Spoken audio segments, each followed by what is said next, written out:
السلام علیکم پیارے بچوں، آپ اپنی اردو کی کتاب سامنے رکھ کر صفحہ نمبر 125 میر تقی میر جو ایک بڑے پائے کے شاعر گزرے ہیں، جنہیں غزلیں لکھی ہیں، ان کے بارے میں پڑھیں گے۔ میر تقی میر 1722 عیسوی میں پیدا ہوئے اور 1810 عیسوی میں وفات پا گئے، جو لگ بھگ 88 سال تک زندہ رہے۔ میر تقی نام محمد تقی نام میر تخلص 1722 عیسوی میں آگرہ میں پیدا ہوئے۔ آپ کے پردادا حجاز سے دکن آئے، وہاں سے آ کر احمد آباد گجرات میں قیام کیا،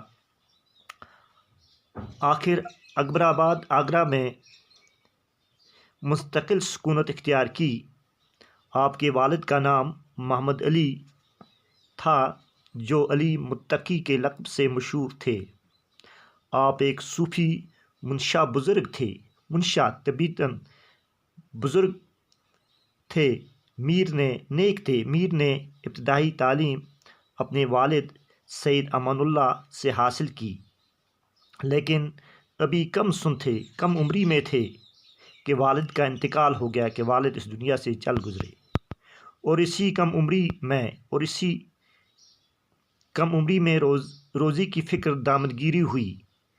آگرہ سے دہلی چلے آئے اور کچھ عرصے اپنے سوتیلے ماموں سراج الدین خان آرزو کے دامن تربیت میں پرورش پائی، اور اس کے بعد جب آپ کے والد کا انتقال ہو گیا چھوٹی سی عمر میں، تو آپ آگرہ سے دہلی چلے آئے اور وہاں اپنے سوتیلے ماموں، جن کا نام تھا سراج الدین خان آرزو، انہی کی تربیت میں پرورش پائی۔ اگرچہ خان آرزو کے یہاں زیادہ دیر نہ ٹھہر سکے، لیکن دہلی کا قیام ان کی شاعری کی پختگی اور عروج کا زمانہ تھا۔ غم روزگار اور غم عشق کے ناآسودہ جذبات نے ان کی شاعری کو خلوص و اثر کا پیکر و اقلیم غزل کا تاجدار بنا دیا۔ پیکر شکل صورت، اقلیم ولادت، عروج کا زمانہ تھا آپ کی شاعری کا۔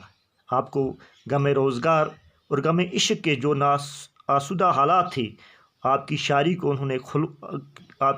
کو خلوص و اثر کا پیکر و اقلیم غزل کا تاجدار بنا دیا، سپہ سالار بنا دیا۔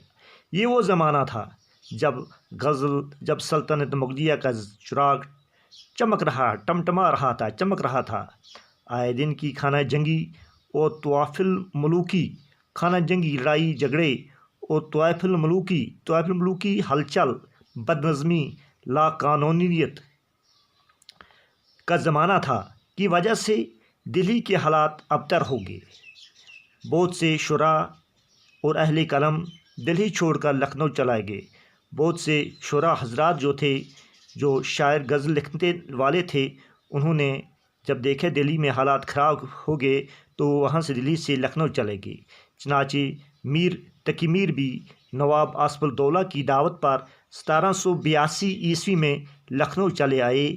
اگرچہ دربار سے تعلق زیادہ عرصہ قائم نہ رہ سکا، پھر بھی یہاں میر کی باقی زندگی نسبتاً آرام سے گزری۔ 1810 عیسوی میں یہ انتقال ہو گیا۔ 1810 میں ان کا انتقال ہو گیا۔ ان کی لگ بھگ عمر 88 سال کی تھی۔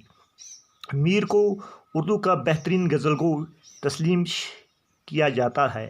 میر کو اردو کا بہترین غزلگو، غزل لکھنے والا تسلیم کیا جاتا ہے۔ میر کے بعد آنے والے جو اور بڑے شاعر آئے، میر کی عظمت کا اعتراف کیا، ان کا بڑے پن کا، ان کی عظمت کا انہوں نے بھی دعویٰ کیا۔ مرزا غالب لکھتے ہیں، ریخت کے تم ہی استاد نہیں ہو غالب، کہتے ہیں اگلے زمانے میں کوئی میر بھی تھا۔ ریخت کہتے ہیں مختلف زبانوں سے ملی ہوئی زبان اردو، جو مختلف زبانوں سے مل کر بنی ہے۔ اردو کے اشعار لکھنے والا، بکھرا ہوا، ملی ہوئی زبان جو ہے اردو، جو مختلف زبانوں سے مل کر بنی ہے۔ ریخت کے تم ہی استاد نہیں ہو غالب، کہتے ہیں اگلے زمانے میں کوئی میر بھی تھا۔ مرزا غالب میر تقی میر کی تاریخ بیان کرتے ہوئے کہتے ہیں، اپنے آپ سے ریخت کہ تم ہی اے مرزا غالب کہ تم ہی اردو کے استاد نہیں ہو، اردو کے بڑے شاعر نہیں ہو۔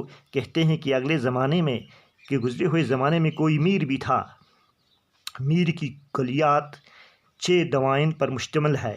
کلیات کی کلی کی جمع ایک ہی شخص کی منظومات جو یا تصانیف کا مجموعہ 6 دوائن پر مشتمل۔ دوائن کہتے ہیں دیوانے کی جمع، شاعروں کے کلام کے مجموعے کو کہتے ہیں۔ میر کا کلیات 6 دوانوں پر مشتمل ہے۔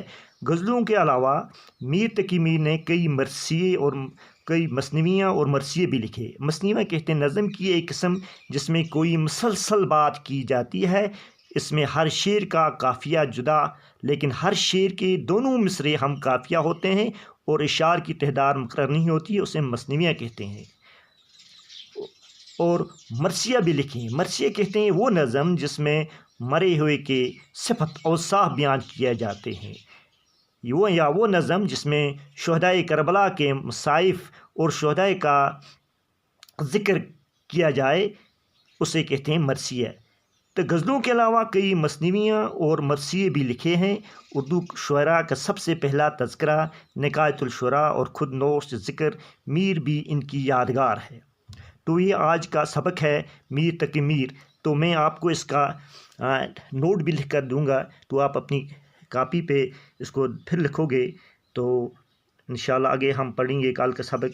ان کی غزل جو ہے، غزل کے بارے میں پڑھیں گے۔ خدا حافظ۔